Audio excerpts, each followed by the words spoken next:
Guys, क्या आपने कभी अपने ब्लड को माइक्रोस्कोप के नीचे रखकर देखा है कि वो माइक्रोस्कोप में कैसा दिखता है? और क्या आप जानते हैं कि आपका जीव माइक्रोस्कोप में कैसा दिखता है? या फिर प्लांट्स सनलाइट से एनर्जी को ऑब्जॉर्व कैसे करता है? क्या इसमें कोई सोलर पैनल लगा होता है? इन सभी बातों को जानने के लिए इस वीडियो को एंड तक जरूर देखें, क्योंकि आज की इस वीडियो में मैं आपको ऐसी चीजों के बारे में बताऊंगा जिन चीजों को माइक्रोस्कोप से देखने के बाद आप भी दंग रह जाएंगे। दोस्तों, बचपन में जब हम साइंस किताब में ब्लड के बारे में पढ़ते हैं तो वहाँ पर हमें ब्लड का आकार कुछ इस तरह दिखाया जाता है, जबकि हम अपने आंखों से देखते हैं तो ब्लड हमें कुछ इस तरह लाल दिखाई देता है, जो कि लिक्विड फॉर्म में होता है। अब ऐसा में हमें समझ में नहीं आता टीचर हमें क्या दिखा रहा है। दरअसल ब्लड का स्ट्रक्चर कुछ ऐसा ही होता है, लेकिन ये एक माइक्रोस्कोपिक इमेज होता है। जब आप अपनी ब्लड को माइक्रोस्कोप के नीचे रखकर 400 गुना जूम करेंगे तो आपके ब्लड के अंदर मौजूद ब्लड सेल दिखाई देगा, और उसके साथ साथ बैक्टीरिया और प्रोटोजोन्स भी नजर आएंगे। और ये सभी ब्लड सेल प्लाज्मा के अंदर होता है, जिसे हमें जूम आउट करने पर लिक्विड फॉर्म में दिखाई देता है। दोस्तों, हम बचपन से ही पढ़ते और सुनते आ रहे हैं कि प्लांट्स हमेशा सनलाइट की एनर्जी से ही अपना खाना बनाता है, लेकिन ये कैसा पॉसिबल है? क्या प्लांट्स के पत्तियों में कोई सोलर पैनल लगा होता है? दरअसल इसमें कोई सोलर पैनल नहीं लगा होता है, लेकिन ये सोलर पैनल की तरह ही काम करते हैं। जब आप प्लांट्स के पत्तियों को माइक्रोस्कोप के नीचे रखकर जूम करेंगे तो आपको पत्तियों के ऊपर छोटे छोटे होल्स दिखाई देंगे, और इन्हीं होल से होकर सन का एनर्जी प्लांट्स के अंदर जाता है और प्लांट्स अपना खाना बनाता है। लेकिन अगर आप प्लांट्स के सभी पत्तियों को तोड़ देंगे तो प्लांट्स पूरी तरह से सूख जाएगा, क्योंकि उनके पास सन की एनर्जी एब्जॉर्ब करने के लिए कोई भी पत्तियां नहीं होगा। गाइस, पेपर हमारी जिंदगी का अहम हिस्सा रहा है। इसके बिना हम अपनी स्टडी को कंप्लीट ही नहीं कर पाएंगे, और दुनिया के सभी लोग पॉलिसी पेपर पर ही डिपेंड रहता है। लेकिन क्या आप जानते हैं कि पेपर आखिर माइक्रोस्कोप में कैसा दिखता है? जब पेपर को माइक्रोस्कोप के नीचे रखकर देखा गया तो पेपर के ऊपर सूखी पत्तियों जैसा कुछ दिखाई दिया। क्या आप जानते हैं कि पेपर का स्ट्रक्चर ऐसा क्यों होता है? दरअसल पेपर सूखी घास की पत्तियों से बनाए जाते हैं, इसीलिए हमें पेपर के ऊपर घास की सूखी पत्तियां दिखाई देता है। गाइस, जुबान हमारे शरीर का सबसे अहम अंग है, जिसे हमें खाने का टेस्ट पता चलता है और हमें बोलने में भी मदद मिलता है। नॉर्मली जब हम अपने आंखों से देखते हैं तो हमें अपनी जुबान बहुत स्मूथ एंड पिंक कलर का नजर आता है, लेकिन जब हम अपने जीभ को माइक्रोस्कोप के नीचे रखकर देखेंगे तो हमारी जीभ कुछ इस तरह दिखाई देगा, जिसमें बहुत सारे नुकीले कांटे होते हैं जो नॉर्मल आंखों से बिल्कुल भी नजर नहीं आते हैं। लेकिन अगर हम इसे माइक्रोस्कोप से देखते हैं तो हमें ये कांटे क्लियरली दिखाई देगा। इंसानों के शरीर पर ये कांटे बहुत ही छोटे दिखाई देते हैं, लेकिन अगर हम शेर की बात करें तो आपको बिना माइक्रोस्कोप के बहुत सारे कांटे साफ साफ दिखाई देगा। गाइस, अगर आप शेविंग करते हैं तो आपने एक चीज जरूर नोटिस किया होगा, जब आप रेजर से शेविंग करते हैं तो आपके बियर्ड जल्दी से बढ़ जाते हैं। वहीं अगर ट्रिमर से शेविंग करते हैं तो आपका बियर्ड उतना जल्दी नहीं बढ़ता।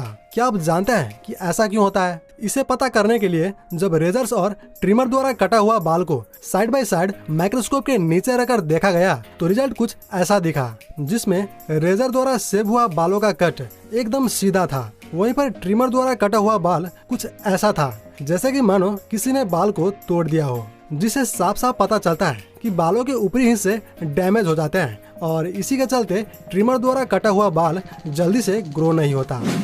गाइज, आप सब ने कभी ना कभी ब्लेड का इस्तेमाल शेविंग के लिए तो किया ही होगा, और कभी कभार अपनी उंगलियों के नाखून भी काटा होगा। पर क्या आपने इतनी शार्प ब्लेड को माइक्रोस्कोप में देखा है कि ये यूज करने के बाद आखिर कैसा दिखता है? अगर आप किसी नए ब्लेड को माइक्रोस्कोप के नीचे रखकर देखेंगे तो वो कुछ इस तरह शार्प दिखाई देगा। वही ब्लेड थोड़ा सा यूज करने के बाद दोबारा माइक्रोस्कोप से देखेंगे तो कुछ इस तरह दिखाई देगा, जिस पर बहुत सारे क्रैक्स आ चुके होते हैं, जिससे वो ब्लेड खराब हो जाता है, और थोड़ी सी यूज करने के बाद हमें नए ब्लेड जैसा शेविंग एक्सपीरियंस नहीं मिलता है। गाइज, स्पर्म के बारे में भला कौन नहीं जानता? ये सब आपने स्कूल में 7-8 क्लास में ही पढ़ा होगा कि स्पर्म एक मेल रिप्रोडक्टिव सेल है, जो फीमेल के कांटेक्ट में आने के बाद फर्टिलाइज होकर बच्चा पैदा होते हैं। नॉर्मली आंखों से देखने पर स्पर्म प्लाज्मा के फॉर्म में दिखते हैं, लेकिन क्या आपने कभी सोचा है कि ये स्पर्म माइक्रोस्कोप में कैसा दिखता है? ये बंदा अपने स्पर्म को माइक्रोस्कोप के नीचे रखकर देखा और इंतहाई जूम किया तो स्पर्म कुछ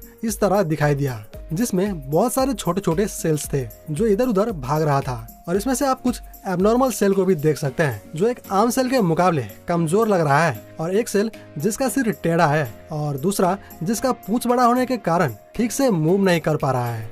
अब आप सोच रहे होंगे कि क्या इस बंदे का स्पर्म खराब है? जी नहीं, हमारे स्पर्म में लाखों करोड़ों जीवित सेल होते हैं, जिसमें से फर्टिलाइज होने के लिए या कह लो बच्चा पैदा करने के लिए किसी एक सेल का ही जरूरत होता है। अब इन लाखों सेल में से कुछ सेल नेचुरली एबनॉर्मल होते हैं, लेकिन प्रेगनेंसी के आखिरी स्टेज तक वही सेल पहुंचते हैं जो इन सभी में से सबसे हेल्दी एंड स्ट्रांग होता है। दोस्तों, बर्फ कितना ठंडा होता है ये तो आपको पता ही होगा, जो जमने के बाद अपना खुद का लेयर बना लेता है जिस पर आप चल भी सकते हो। लेकिन क्या आपने कभी सोचा है कि बर्फ आखिर माइक्रोस्कोप में दिखता कैसा है? तो जब इसे माइक्रोस्कोप के नीचे रखकर देखा गया तो बर्फ का स्ट्रक्चर्स कुछ इस तरह दिखाई दिया, जैसा कि मानो आर्टिस्ट द्वारा बनाया गया बहुत ही खूबसूरत फ्लावर हो। दरअसल ऐसा इसलिए होता है क्योंकि इन बर्फ के अंदर पानी का बाफ फंस जाता है, जो अंदर एक डिजाइन में बदल जाता है। गाइज, आंखें हमारे शरीर का कितना इम्पोर्टेंट पार्ट है ये तो आप सभी जानते होंगे। इसके बिना दुनिया कैसा होगा हम अंदाजा भी नहीं लगा सकते। लेकिन तब क्या होगा जब हम अपनी आंखों को माइक्रोस्कोप के नीचे रखकर देखेंगे? गाइस, आपको यकीन नहीं होगा, माइक्रोस्कोप से देखने पर आंखों के अंदर एक अलग ही दुनिया दिखाई देता है, मानो आप किसी स्पेस में हो। हमारे आंखों के इरिस साफ साफ दिखाई देता है, जिस पर कई सारे गड्ढे हैं और उसके बीच में एक ब्लैक होल है, जो असल में ब्लैक होल नहीं बल्कि आंखों का लेंस होता है, जिसे हम पूरी दुनिया को देख पाते हैं। तो गाइस, आपको हमारा ये वीडियो कैसा लगा हमें कमेंट बॉक्स में जरूर बताएं। वीडियो पसंद आया तो लाइक करें, चैनल पर नए हो तो सब्सक्राइब करें और साथ में घंटी को दबाकर नोटिफिकेशन ऑन कर लें। मिलते हैं किसी और नेक्स्ट इंटरेस्टिंग वीडियो में।